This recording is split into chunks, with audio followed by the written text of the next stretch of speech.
उपद्रव मचाएंगे, हद था करके फिर वापस चले आते हैं। लाल टोपी आपको याद आ गई, चलिए ठीक है, लाल टोपी बात कर लेते हैं। रविंद्र भाई जी, बोल दिया ना लाल टोपी भाई कितना उपद्रव मचा ले। अभी लगाए थे मोदी जी लाल टोपी। अच्छा लगाए थे, लीजिए। मुश्किल से 15 दिन हुआ। 50 मिनट पहले हुआ है। अच्छा कहाँ लगाए थे भाई? एक जनसभा में थे। अच्छा रविंद्र भाई जवाब आपको देना।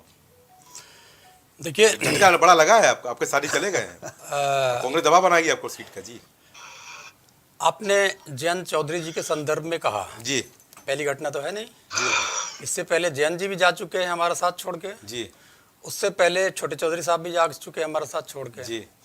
लेकिन अगर 2 बार जयंत जी के और 1 बार छोटे चौधरी जी के साथ छोड़ने से क्या हमारे पर कोई असर पड़ा? उसके बाद हम लोग 4 बार मुख्यमंत्री बने। अच्छा तो दुख है, क्योंकि हमारा नैसर्गिक परिवार से संबंध रहा है। जी आदरणीय चौधरी चरण सिंह के नेतृत्व में समाजवादी पार्टी राजनीतिक मार्गदर्शक के रूप में उनको स्वीकार करती थी। जी।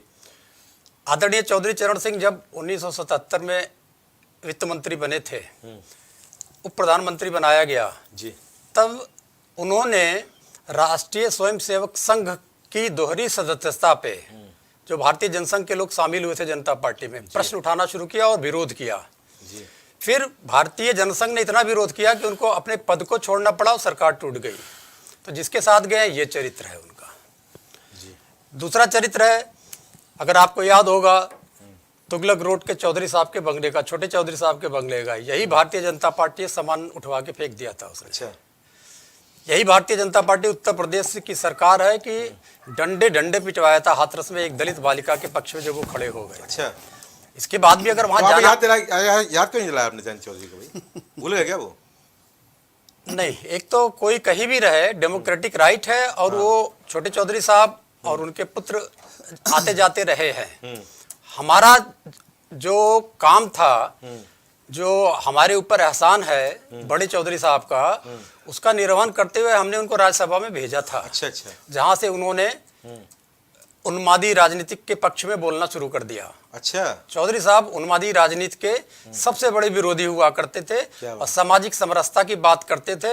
जब उन्होंने जमीन का बंटवारा किया, जमीनें तो आ गई थी जी, विनोबा भावे जी के भूदान आंदोलन से, लेकिन जब उन्होंने जमीन का बंटवारा जो हमारी पिछड़ी दलित अल्पसंख्यक जातियां हैं उसमें जब उन्होंने किया, तो वो जातियां सोच ही नहीं सकती थी कि हम जमीन के कभी मालिक हो सकते हैं। ये चौधरी साहब ने किया था। अच्छा।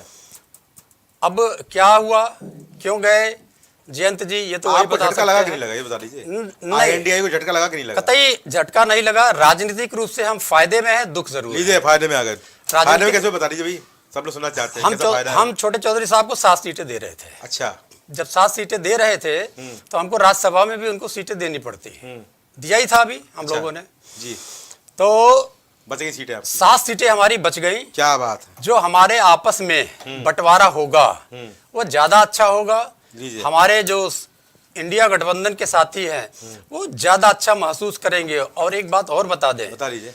जब मगध के सम्राट को हटाना था, वो जनता की विरोधी हो गई थी, तब आचार्य कौटिल्य को साथ किसका मिला था?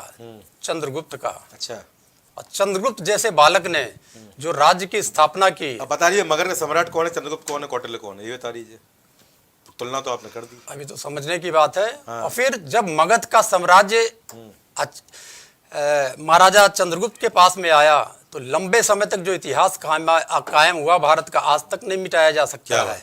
तो हम उसी दौर में हैं कि हम उस मगध के पीड़क राजा के साथ नहीं जा सकते हमारे लोग। अच्छा। ये चीज बिहार विधानसभा ने भी दिखा दिया है, झारखंड ने भी दिखा दिया है, उत्तर प्रदेश ने भी दिखा दिया है कि बिकने वाले कुछ ही लोग हुआ करते हैं। धन्यवाद।